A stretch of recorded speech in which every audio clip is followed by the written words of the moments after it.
மன்னரை மீட்பதில் எங்களை விட அக்கறை கொள்வதில் யாரும் இல்லை. சந்திரசேகர் தெரிவிப்பு. நடிகர் விஜய் வீட்டிற்கு வெடிகுண்டு மிரட்டல். புதிய வரிகள் தொடர்பில் ஜனாதிபதியின் முக்கிய அறிவிப்பு. மக்களை ஏமாற்றிய என்பிபி அரசாங்கம் சாடும் நாமல் ராஜபக்ஷ. ஜனநாயகத்தை பாதுகாக்கவே எதிரணிகள் ஒன்றுபட்டுள்ளன. மொட்டு கட்சி உறுதி. விசாரணை அதிகாரிகளுக்கு அதிர்ச்சி கொடுத்துள்ள மனம்பேரியின் செயல். ஈஸ்டர் தாக்குதலின் முக்கிய ஆதாரங்களை அளித்த அதிகாரி சிக்கினர்.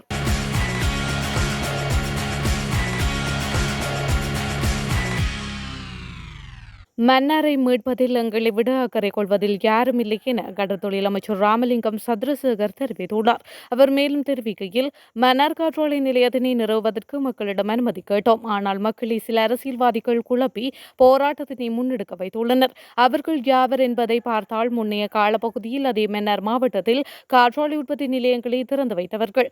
அத்தோடு மன்னார் மாவட்டத்தில் உள்ள நிறுவனங்களில் ஏதோ ஒரு கொடுக்கல் வாங்கல்களை செய்தவர்களே தற்போதைய போராட்டத்தின் பின்னால் உள்ளனர் என்றும் அவர் மேலும் குறிப்பிட்டுள்ளார்.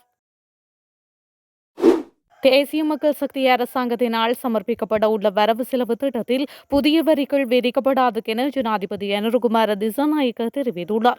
ஜப்பானில் நடைபெற்ற நிகழ்வொன்றின் போது அவர் இந்த விடயத்தினை தெரிவித்துள்ளார். வரவு செலவு திட்ட ஆவணத்தில் புதிய வரிகள் எதனையும் அறிமுகம் செய்யாதிருக்க தீர்மானிக்கப்பட்டுள்ளது என அவர் சுட்டிக்காட்டியுள்ளார். வரிச்சுமை அதிகம் என சிலர் குறிப்பிடுவதால் இவ்வாறு ஏன் வரிச்சுமை அதிகரித்துள்ளது என்பது குறித்து கண்டறிய வேண்டும் என தெரிவித்துள்ளார். வெளிக்கே பொருளாதாரத்தினை விஸ்தரிப்பதன் மூலம் வரிகளை குறைக்க முடியும் என அவர் குறிப்பிட்டுள்ளார். நாட்டின் அனைத்து பிரஜைகளும் 18% வரியை செலுத்த நியாயமற்றது என அவர் தெரிவித்துள்ளார். எனினும் பொருளாதாரம் விஸ்தரிக்கப்படாத நிலையில் வேறு வழியின்றி வரிகளை அதிகரிக்க நேரிட்டது என அவர் குறிப்பிட்டுள்ளார். கடந்த கால அரசாங்கங்களின் வரவு செலவு திட்டங்களில் புதிதாக வரிகள் அறிமுகம் செய்யும் நடைமுறைகள் காணப்பட்டதாகவும் இது தவறானது எனவும் அனுரகுமார திசாநாயக்க தெரிவித்துள்ளார்.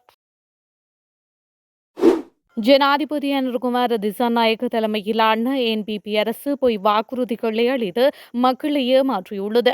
அதை தற்பொழுது மக்களும் உணர்ந்துள்ளனர் என ஸ்ரீலங்கா பொதுஜன பெரமுனவின் நாடாளுமன்ற உறுப்பினர் நாமல் ராஜபக்ஷ தெரிவித்துள்ளார்.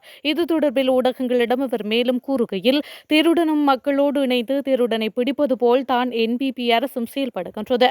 அரசில் உள்ள பலரின் சொத்து விவரங்கள் தெரியப்படுத்தப்பட்டுள்ளன. நாட்டில் அண்மை காலமாக இடம்பெற்ற உப்பு, அரிசி மற்றும் கொள்கலன்கள் விடுவிப்பு ஆகிய மோசடிகளை மறைப்பதற்காகவே அரசு போதைப் பொருளை ஆயுதமாக பயன்படுத்துகின்றது. அரசின் உயரதிகாரத்தில் இருந்தவர்களே சுங்கத்தில் இருந்த சர்ச்சைக்குரிய கொள்கலன்களை விடுவிக்க அனுமதி அளித்தனர். ஆளும் கட்சியின் ராஜாங்க அமைச்சர் கொள்கலன்களை எங்கு கொண்டு செல்லப்பட்டன என்பது தனக்கு தெரியும் என கூறியுள்ளார். குறித்த கொள்கலன்கள் சுங்கப்பிரிவு மற்றும் தேசிய அபாயகர ஊடகங்கள் கட்டுப்பாட்டு சபையால் பரிசோதிக்கப்பட இருந்ததுடன் சர்வதேச புலனாய்வு பிரிவிடமிருந்தும் தகவல்களும் கிடைத்திருந்தன.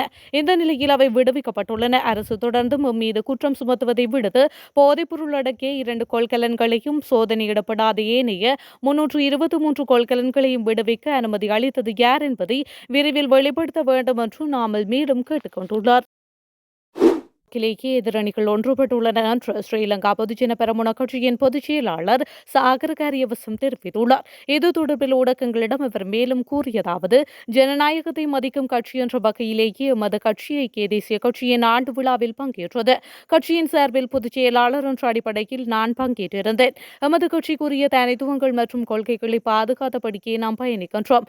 எனினும் நாட்டில் ஜனநாயகத்திற்கு பாரிய அச்சுறுத்தல் ஏற்பட்டுள்ளது. பல கட்சி முறைமையை இல்லாதொழித்து எதிர்ப்பு அரசியல் நடத்துபவர்களை ஒடுக்கி வடகொரியா போன்று ஜனநாயகமற்ற சூழ்நிலையை இங்கு ஏற்படுத்துவதற்குரிய பாரிய முயற்சி இடம்பெறுகின்றது. இதற்கு ஓர் அங்கமாகவே அடக்குமுறை தலைவிரித்தாடுகின்றது. தமது கட்சி அலுவலகத்தில் இருந்தவர்களை போலீசுக்கு நியமித்து தமது தேவைக்கேற்ப போலீசாரை பயன்படுத்துவதற்கு முற்படுகின்றனர். எனவேதான் ஜனநாயகத்தை பாதுகாக்கும் நோக்கில் எதிரணிகள் ஒன்றுபட்டுள்ளன என குறிப்பிட்டுள்ளார். இதற்கிடையில் அரசியல் நோக்கத்தோடு நான் எதையும் சொல்ல விரும்பவில்லை. அந்த ஆணையத்தின் மூலமாக உண்மை வெளிவரும் போது நிச்சயமாக உரிய நடவடிக்கை எடுக்கப்படும் என்று அவர் மேலும் தெரிவித்துள்ளார். தற்பொழுது காவலில் உள்ள சம்பத் எனும் பேரை தனது 2 கையடக்க தொலைபேசிகளையும் அளித்துவிட்டுள்ளதாக தெரிவிக்கப்படுகின்றது. மேற்கு வடக்கு குற்றப்பிரிவு விசாரணைகளில் இந்த விடயம் கண்டறியப்பட்டுள்ளது. அதன்படி அளிக்கப்பட்ட சாதனங்களுடன் இணைக்கப்பட்ட எண்கள் குறித்து மேலும் பகுப்பாய்வு நடைபெற்று வருவதாக காவல்துறையினர் தெரிவித்துள்ளனர். இந்த நிலையில் ஸ்ரீலங்கா பொதுஜன பெரமுன முன்னாள் பிரதேச சபை உறுப்பினர் மனம்பேரியை 90 நாட்கள் தடுத்து வைத்து விசாரிக்க அனுமதி வழங்கப்பட்டுள்ளது. மெதனியவில் ஐஸ் என்ற போதைப் பொருளை தயாரிக்க பயன்படுத்தப்படும் ரசாயனங்கள் கண்டுபிடிக்கப்பட்ட வழக்கில் அவர் 2வது சந்தேக நபர் என்பதும் குறிப்பிடத்தக்கது. உயிர்த்த ஞாயிறு பயங்கரவாத தாக்குதல்கள் தொடர்பான விசாரணைகளை தடுக்க பல முக்கியமான ஆதாரங்களை மறைத்ததாக கண்டறியப்பட்ட ஒரு பாதுகாப்பு பிரிவு தலைவர் மீது விரிவான விசாரணை தொடங்கப்பட்டுள்ளதாக தகவல்கள் தெரிவிக்கின்றன. தாக்குதலின் ஆதாரங்களை மறைப்பது குறித்து குற்றப்புலனாய்வு திணைக்கள நீண்டகால விசாரணையை நடத்தி வருகின்றது.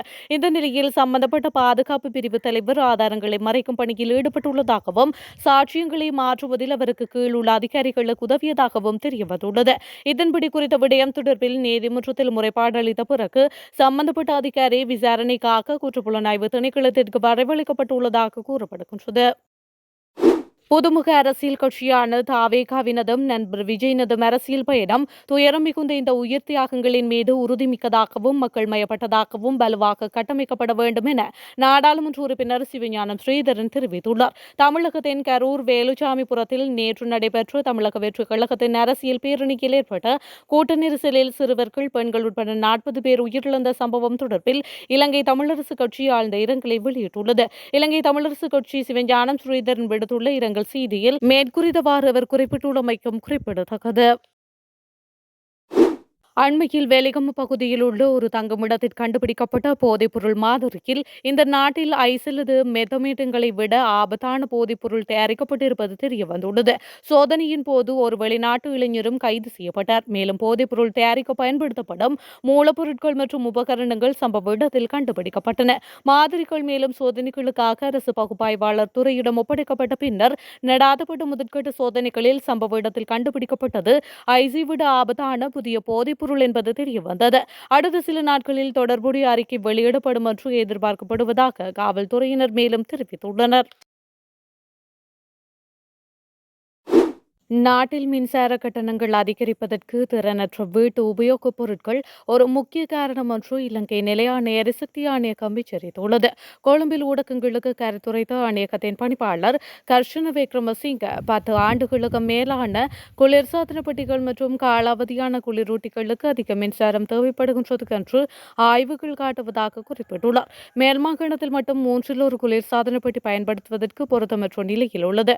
இதன் விளைவாக மாதத்திற்கு கூடுதலாக 100 அலகுகள் அல்லது அதற்கு மேற்பட்டவை அதிக தேவைப்படுகின்றன என்று அவர் மேலும் தெரிவித்துள்ளார். புதுமுக அரசியல் கட்சியான தாவேகாவினதும் நண்பர் விஜயினதும் அரசியல் பயணம் துயரம் மிகுந்த இந்த உயிர் தியாகங்களின் மீது உறுதிமிக்கதாகவும் மக்கள் மயப்பட்டதாகவும் வலுவாக கட்டமைக்கப்பட வேண்டும் என நாடாளுமன்ற உறுப்பினர் சிவஞானம் ஸ்ரீதரன் தெரிவித்துள்ளார். தமிழகத்தின் கரூர் வேலுச்சாமிபுரத்தில் நேற்று நடைபெற்ற தமிழக வெற்றி கழகத்தின் அரசியல் பேரணியில் ஏற்பட்ட கூட்ட நெரிசலில் சிறுவர்கள், பெண்கள் உட்பட 40 பேர் உயிரிழந்த சம்பவம் தொடர்பில் இலங்கை தமிழரசு கட்சி ஆழ்ந்த இரங்கலை வெளியிட்டுள்ளது. இலங்கை தமிழரசு கட்சி சிவஞானம் ஸ்ரீதரன் விடுத்துள்ள இரங்கல் செய்தியில் மேற்குறித்தவாறு அவர் குறிப்பிட்டுள்ளமைக்கும் குறிப்பிடத்தக்கது.